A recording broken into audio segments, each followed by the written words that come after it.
Good morning to you. My voice is naturally very loud. It's to keep everybody awake.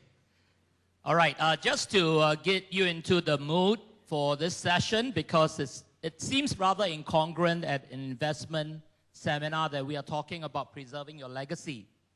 So let me start by giving you the story about a very wealthy man.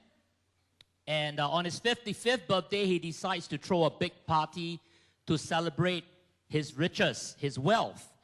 And so he assembles the people in his town all together in his big mansion. He's made all his money, and he tells the people, you know, today is really a wonderful day for me because it's my 55th birthday, and I've decided to leave a great legacy behind. And to do that, I'm going to give away some of my wealth. And so the people were very excited, and he said, you know, this is how I'm going to do it. I'm going to give away either my $1 million Bentley, or if you don't want my $1 million Bentley, you can have $1 million in hard cash. And if you don't want $1 million in hard cash, you can have my daughter's hand in marriage. And so he invites his daughter up to the balcony, and everybody was so soon. He said, obviously, I'm only going to give the wealth to a guy, but it has to be a competition. You will have to jump from one end of this Olympic-sized swimming pool and swim over to the other end, and if you get out alive, you get to choose which prize. And before he could say go, all his servants started to release all the buayas and the crocodiles and everything all into the pool. And before he could say go, one man jumps into the pool, swims frantically for his life, and everybody was half cheering, half screaming.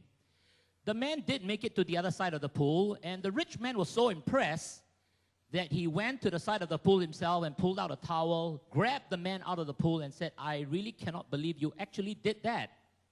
And so he said, so what is your motivation? What price do you want? Do you want the $1 million Bentley? The man shook his head and said, no.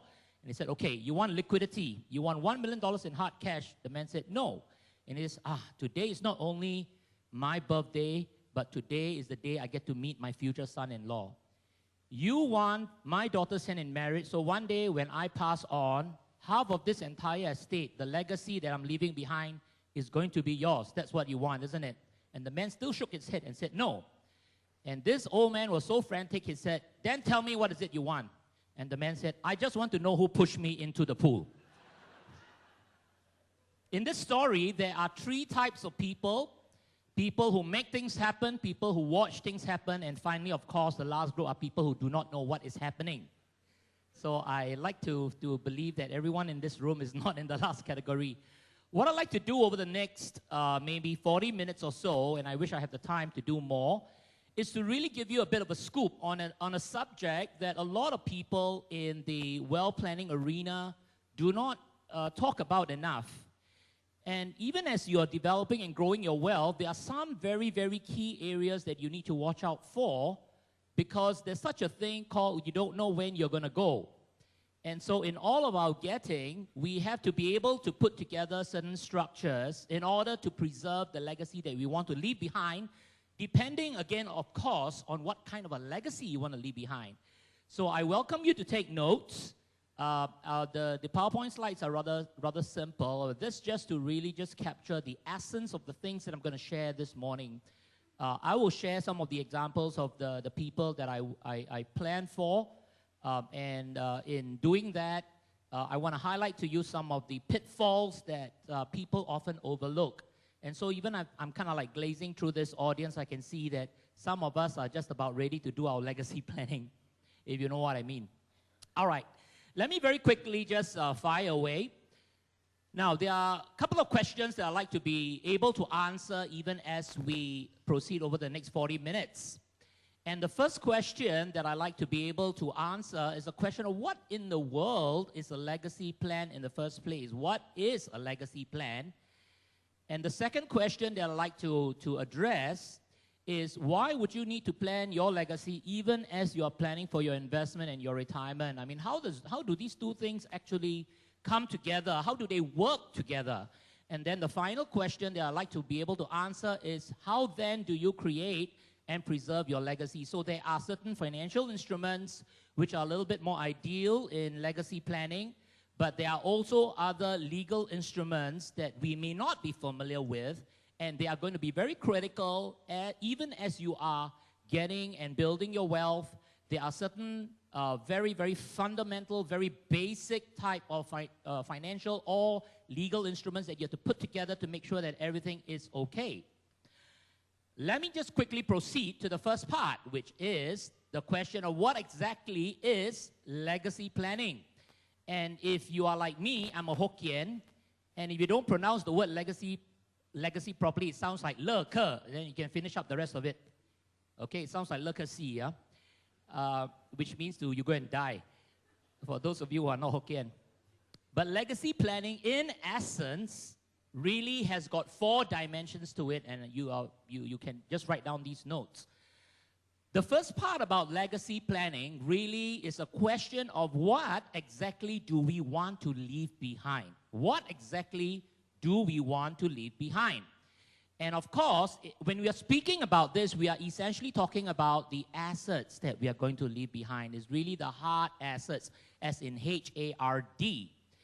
But there's also another part of legacy planning which a lot of people don't talk about, and I call them the heart assets, which is H-E-A-R-T. That's a thing that cannot be, passed on as you would pass on something that is physical and something that is financial. So this first dimension is really about what exactly do you want to leave behind. The second question about legacy planning is about who exactly do you want to leave it behind for. And most of the time, we would be thinking of, the only people I want to leave it behind for, obviously, is my family. I mean, like, duh. But you will realize very soon that if you were to start, taking out a piece of paper and writing out the people who really matter to you, you would find that there are actually a lot of other people apart from your immediate loved ones that you do want to leave something behind for. I give you an example. A client of mine, when he was talking to me and we were doing this whole legacy plan, he said this. He says, Bernard, and he popped this thing about someone he cared for. He says, I want to leave $1 million behind for my sister. And I was like, oh, okay. And my question here is, most people will ask, why do you want to leave so much behind for your sister, the reason and all that. But my question was, can you make me your brother? So you have got people who, and I'm sure that you are in that same position because you may have been brought up by someone other than your parent or something like that, and you want to leave something behind for them. So the question of who do you want to leave something behind for, apart from your own immediate family, and also you may want to leave behind something for an organization. And there are people whom we plan for and they want to leave behind stuff for the SPCA. I'm not joking. And there are people who leave behind. There was recently a story about a lady who left behind a large sum of money for the Asian Civilization Museum. So you have got organizations. So the who need not necessarily be restricted to a person or persons. It can also extend to organizations. And the next question here is, why do you want to leave behind? For what purpose? And so when you're doing your legacy planning, you want to think about the purpose in which you want to leave something behind, because you don't just want to leave something behind for the sake of leaving something behind.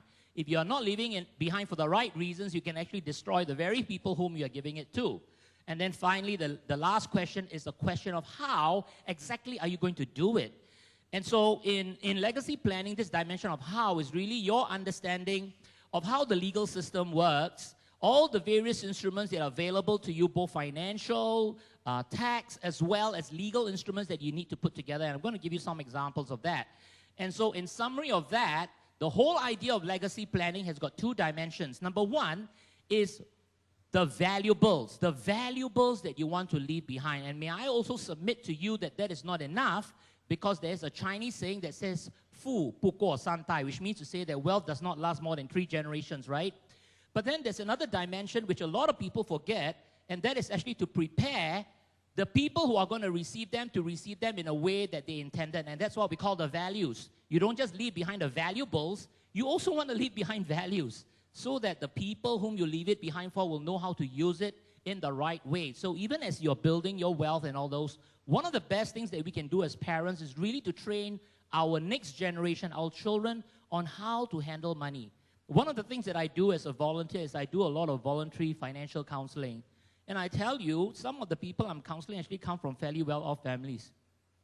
Okay, but somehow, somewhere down the line, the values have not been passed on, and so that is not a legacy that you want to leave behind.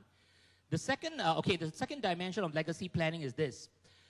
Okay, if I were to draw a pyramid, as you would see one, you would see that at the bottom, the first people we do legacy planning for, of course, is ourselves, right? I mean, we want to build a legacy. We want to think about what does it mean to us? How do we want to be remembered by the next generation? How do we want to be immortalized, so to speak? I mean, could it be that one fine day you want to be known as Mr. Tan Akau Foundation or something like that? I mean, some people do want to do that. But you start thinking about yourself because it's at the lower end of Maslow's hierarchy of needs. The next thing is that you want to think about your heirs, and that is the people you care for. The people you care for, your children, your spouse, or maybe even for those people who are not married or not yet married. They're thinking about their parents, they're thinking about their brothers and sisters, their uncles and aunties, and so forth. And then the final one, they're thinking about others. In other words, apart from this group of people, you are thinking about organizations, you're thinking about different types of causes. You may have a heart for orphans, you may have a heart for people who are suffering from cancer because you have been down that road before. So it's things that you want to think about, and that really is a part of legacy planning. Let's go to the second question, and the second question is a question of why do you want to have a legacy plan? Because most of us will be asking this series of questions, okay? Immediately after this, I'll show you about the how a legacy plan is being done. Now, the first question that we want to ask of ourselves is you know, and you and I are in this investment week because we want to arrive at this place called independence. And in this case, it would be financial independence. So one of the first goals that we have in our life is how can I become independent? Maybe even independent of my boss, or independent of my spouse, or independent of my children. Those of us who are parents, I mean, I've got three children. And I tell myself that, you know, in the past, you know, the parents will have like 10 children because each one of them were income-producing assets, if you know what I mean. Because every month, you know, if everybody give you $5,000, you got 10 children, you got $5,000. You know, that kind of income-producing asset now will never go off, you know. They will outlive you. But in this day and age, you can't depend on that. You can't depend on the fact that your children are going to give you $500 each or $1,000 each because of, you know, inflation, and that's why you're here. And so you got to start thinking about how you're going to become financially independent yourself, and so that you can maybe be of help for the next generation. The second question here is, how can I become significant? So once we arrive at a point of becoming independent financially, we want to look at how we can move from being successful to becoming significant in our life, that we want to be remembered somehow, either by our loved ones or the people who are around us, or even bigger than that. The third question is, how can I be of help to others? Is once you're able to help yourself, once you're able to help your immediate loved ones, the next question is, how can you help others? And finally, how can I achieve immortality? Okay, if anybody can achieve immortality, please come and see me, okay? I also want to achieve immortality. But these are the 4 key questions that through a series of surveys over the years, an American company actually did a survey and found out these are the 4 key questions that people ask. And that is why our legacy planning becomes very, very key.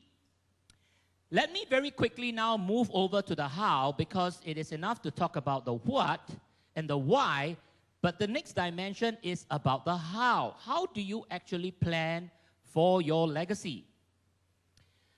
All right, let me just first of all talk about the what. Now, the moment we walk out of the picture, you know, some people don't like to use the word die, but, you know, we can say you walk out of the picture, you become an angel or something like that. But, you know, the moment we walk out of the picture, whatever that you have becomes what we call your estate assets, or the assets in your estate. So what is this? You will have obviously your personal assets, and this includes your bank accounts, and it includes your CPF, it includes your stocks and shares, your unit trust, your land bank, whatever they are. These are your personal assets. These are assets that you own under your own name, and quite possibly you own it together with someone else like your spouse. The second group of assets are your business assets. And so some of us may not necessarily be business people, but we may have invested in businesses. So let's say, supposing I have a Ya-Kun franchise or something like that. I may not be working directly at the counter, you know, receiving the $2.50 or whatever it is. But because I make investments in such a franchise, I'm actually, quote unquote, a part business owner. And so this falls under your business assets. But if you happen to own shares in, let's say, DBS, then obviously it falls under personal assets because they are public companies, but we're talking about business assets being your shareholdings in private companies. The last one that a lot of people, tend to ignore, and because typically you find insurance agents rather, irritating. But insurance comes into a very interesting category of asset class at the point of a person passing on, because it is the only asset class, it is the only financial instrument that can give a guaranteed amount when a person passes on. So it is a very interesting asset class from an estate or legacy planning standpoint. So if you add all these three things up together, even if a person were to bungle up in his personal investments, let's say supposing you have invested in Lehman bonds and it became a lemon bond, and all of it was gone, and you actually put your whole life savings in it, and it was all bombed up, and you don't have businesses, the only thing that's going to save your estate or your legacy plan is actually your insurance. And so it is an asset class that you seriously want to consider. Now, all of these will actually go into your estate, but these are just the value of what goes into your estate before you consider what we call the estate liabilities. This is the point where a lot of people kind of fail in terms of their planning, because most people think that just because this is what I have, this is what's going to pass on to the next generation, but it couldn't be further from the truth. And this is a place that I need you to pay a bit of attention, because we are familiar with the first one. Most people are not familiar with the second one, and that is the place where when they create the estate, they can literally have the estate wiped out overnight. And let me show you how it can happen. Because number one, there will be a group of people who have the what they call the first dip into the pot. Let's say these are estate assets. There will be a first group of people who will be able to dip into the pot. They have the first charge. And whether you like it or not, whether you are pro-government or not, the government will have access to the estate, and they have the first charge unless you know how to plan your estate properly. And it comes in the form of taxes. I don't know about you, but I'm on GIRO. Today, I'm 12 months in arrears in my income tax. Tomorrow, I'm 12 months arrears in my income tax. 6 months later, I'm still 12 months arrears in my income tax because we pay in arrears. So it will be taken off your estate. If you happen to own assets outside of Singapore, like if you own US-based shares, for those of you who are trading in US-based companies like Microsoft and all that, you trade in Dow Jones, this is something you must be aware of. Even though I am a Singaporean, the US government will slap an estate tax on my holdings in US-based shares. I'll say it again. Even though I'm a Singaporean, I'm not a green card holder, I may not even have stepped foot in the US before, and all I see is Dow Jones, okay, on a POEM screen, and I trade in US-based shares, and I have US-based shares, and if I have anything more than 60,000 US dollars worth of shares at the point of my passing, any dollar above 60,000 US dollars, I will be slapped anywhere from 18 to 40% tax. My estate. That comes as a shock to people. It's like, what, Bernard, are you telling me the truth? Go check out the IRA's website on the US side. It is a fact. So you have to be careful about stuff like that. And don't just apply to US. If you invest in, let's say, London properties as an example, we are also taxed. The UK properties, you can be taxed up to 40%. Duh. So you will find that, wow, you know, I've been accumulating all of these things only to be having the foreign governments taking away my money. The answer is yes, it will happen if you don't plan properly. The second one are debts. Okay, these are talking about creditors. So the governments have the first charge. Okay, they have the first charge to your estate or your legacy plan. The second thing are creditors. Okay, the people you borrow money from, they have the right to access money from the estate. So let's say, supposing you have a Lamborghini, and you went to the showroom, and you buy a Lamborghini for $1 million, and you take up, let's say, an $800,000 loan, and Singapore, how it works. The moment you put in the ignition key, boom, the car drops 30%. You know what I'm saying? So you can actually pass on with a car, technically speaking, in the market that you bought for $1 million, but your liability is, let's say, $800,000, but the moment you turn on the ignition key, it drops to $700,000. In other words, your car is actually a liability. It's a negative asset. It's a liability. And so you say you want to pass this on to your son because he loves fast cars, but actually what do you pass on? The answer is nothing. Okay?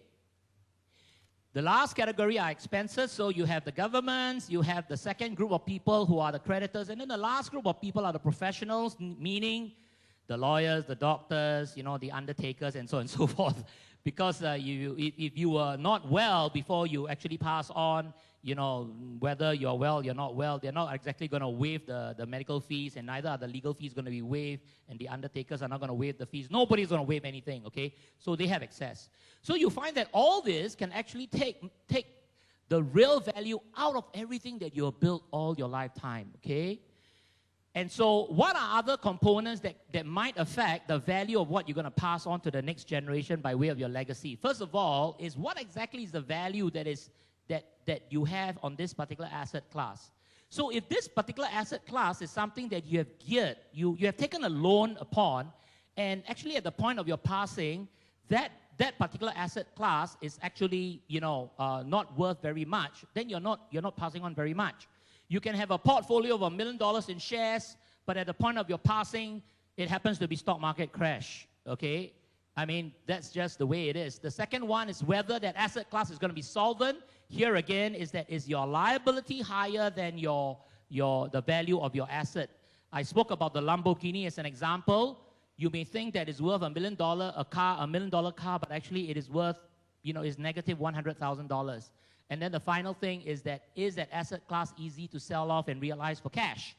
And can you get a reasonable market value for having something like that? So these are the variables that we don't see. I mean, we like to think that our portfolio of $1 million, $2 million, $5 million, our real estate portfolio that's worth millions from Singapore to Iskandar to Hong Kong, to Australia, to UK and all that. We like to think that the portfolio is worth that much, but they may not be.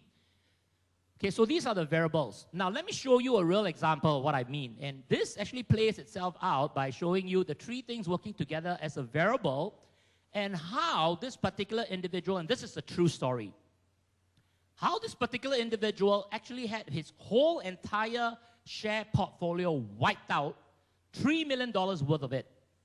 Okay, it happened in the year 2000. Of course, you all know what happened in the year 2000. 2000 was a dot-com bust. But prior to the dot-com bust, this particular individual started to invest in US-based shares. And he started to invest in the Microsofts and all the technology stocks, and they all ran up like crazy. He was really very happy, but probably because he was so happy, he had a heart attack, okay, and he died. And he died fairly young. He died at the age of 56. So now, you would think that if I'm a beneficiary of a legacy like that, where my father is going to leave me 3 million Singapore dollars worth, or 2 million at that point in time, US dollars worth of shares, I'll be pretty happy. I'll say, wow, when am I going to get this $2 million worth of US-based shares? Because I'm going to sell them off and buy myself 2 Lamborghinis. But then what happened is that when it came to the estate clearance, the children at that point in time had to pay, at that point in time, Singapore had estate duty, so it was not very much. It was only about 5%. 5% of Singapore equivalent 3 million was 150,000. So you'll be thinking 3 million minus 150,000 is $2.8 million worth of US-based shares. That's pretty good. That's still pretty good. So they paid the Singapore government. Then they went to the US. They got the lawyers to work with the US to try to get the shares transferred over to their name. This was when the shocker came. The US tax department told them, yes, you can have the shares, but you would have to pay US estate taxes. And so the US estate taxes was like $2 million worth, minus away $60,000, is left with $1.94 million, taxed at 55% at that point in time. Today, it will be taxed at 40%. And so you're thinking to yourself, gosh, tax at 55%, okay, even if I paid the 55% tax, I'll still have something. The problem is the year 2000 came, and guess what happened? The stock market crashed. It crashed way below 50%. The share value of $2 million US dollars crashed below 50%, and so it became less than 1 million. It was not worth it to take out the shares, and the whole family was left with nothing as far as the shares were concerned. So the $3 million disappeared in thin air. So when you are doing your investments, you do have to be a bit wise to just make sure that you have things that are circumventing problems like that. Okay, the next dimension I want to talk to you about is we talked about the estate assets, we talk about estate liabilities, then we talk about the estate variables, the things that you have to consider about market going up, down, and so on and so forth. Now we talk about the actual distribution, which is the estate wishes, okay? Now, I mentioned to you that in legacy planning, you're not just looking at, you know, the valuables that you want to give away, but you want to take a look at the values that you want to give away. And in this, the people or the organizations that you are passing on your legacy to, you got to consider the first thing. The first thing you need to consider is the maturity of the people who are going to receive your legacy and continue it. What do I mean by this? Maturity has a lot less to do with age than it has to do with financial savviness or intelligence. I repeat, maturity concerning money or legacy has a lot less to do with age than it has to do with financial savviness. Because I have met people who are 70 years old and they are in debt, and they are 17 years old who know how to make money. So it is a lot less of a function of age than it has to do with how the parents have been able to help them to manage money and understand how money works. So maturity is one dimension in your passing of legacy. The second dimension is the interest. Even if you have an asset class that you want to pass on to the next generation, and you say, you know, I started this company, you know, I was in some garage somewhere, you know, and I was doing all kinds of things, and today the company is multi-million, and I want to pass it on to you. Or even if I have a share portfolio, I want to pass it on to you. What makes you think that the next generation is interested in that? I've got clients who have art collections. The art collection is worth about $1-2 million. And the thing is this, I said, so, you know, Mr. So-and-so, you know, as part of your legacy and you want to pass on the art collection, is anybody in your family interested? And my client told me, nope. And I said, so what's going to happen to your art collection? He said, I frankly speaking don't know. Nobody's interested in it. Nobody can appreciate the value of the art collection. So they have to think about selling it, okay? So interest is another dimension. One of the biggest problems that business people face is that their children typically do not want to take over the business. You agree with that? Because if I'm a Char Kway Teow man and I ask my son to continue my Char Kway Teow business, I don't think he's interested.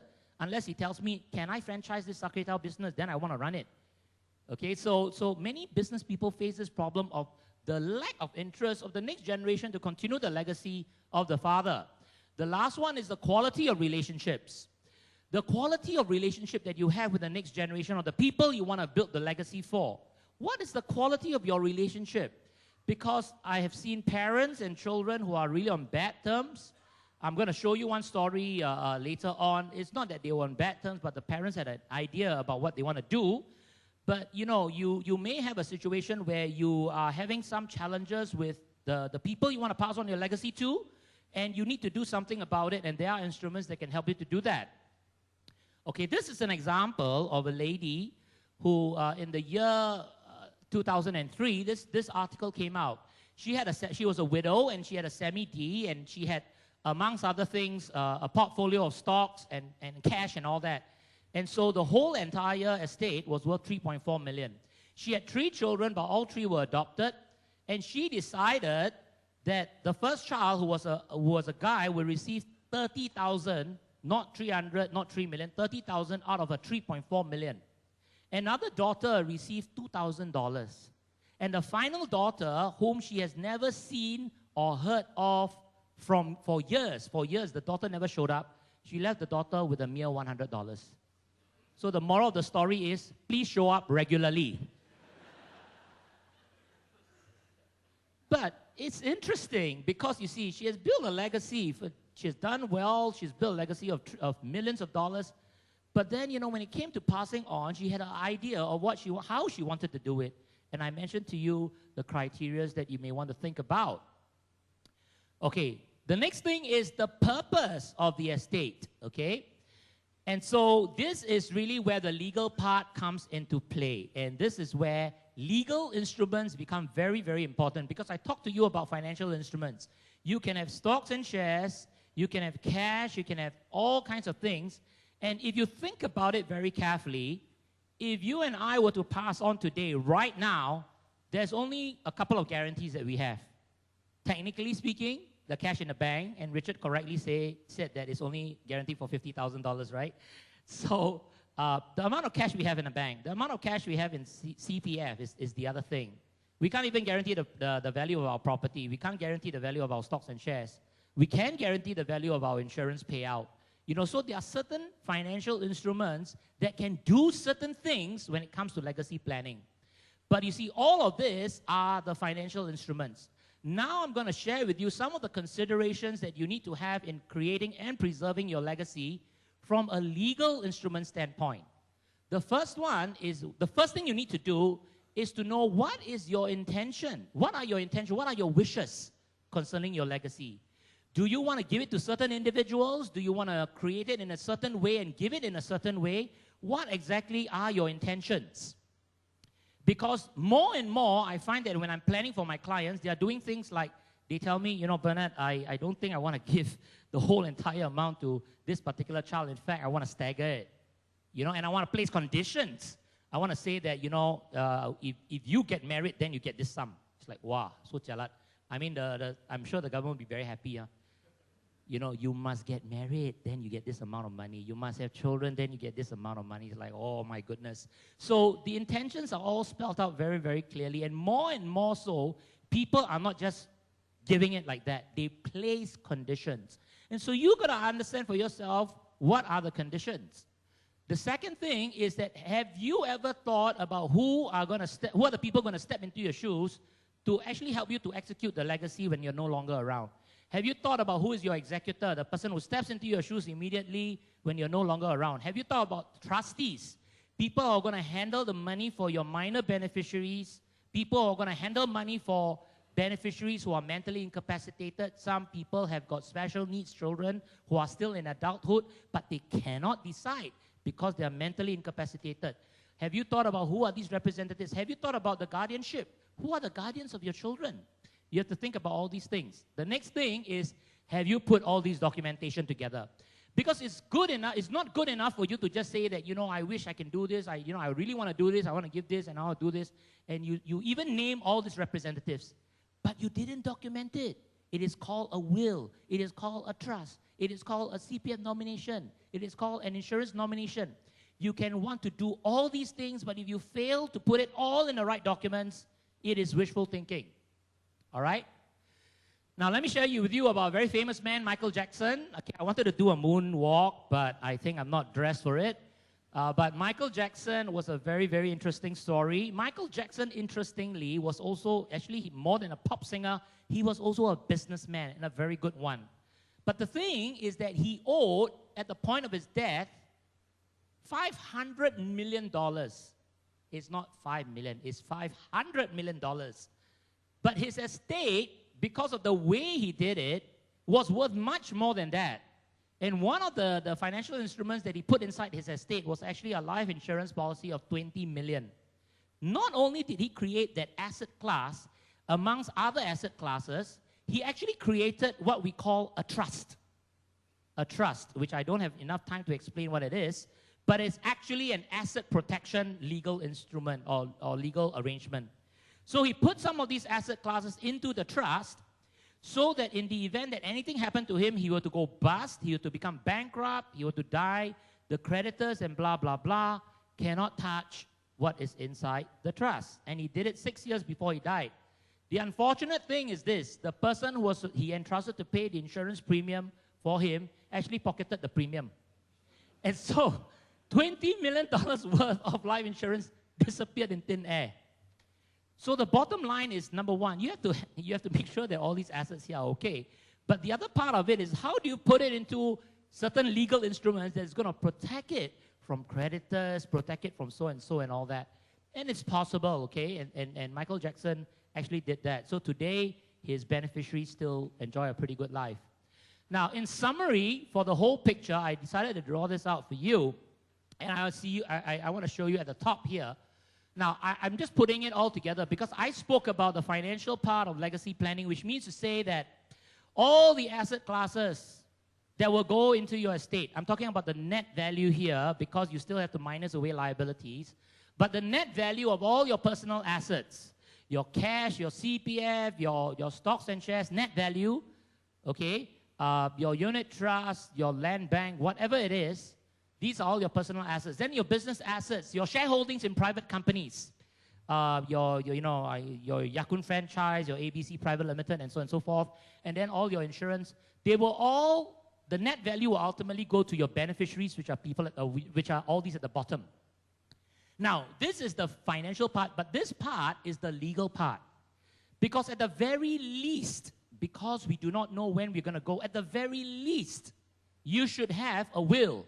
And I don't want to ask how many people here have wills, because chances are it's only 10%.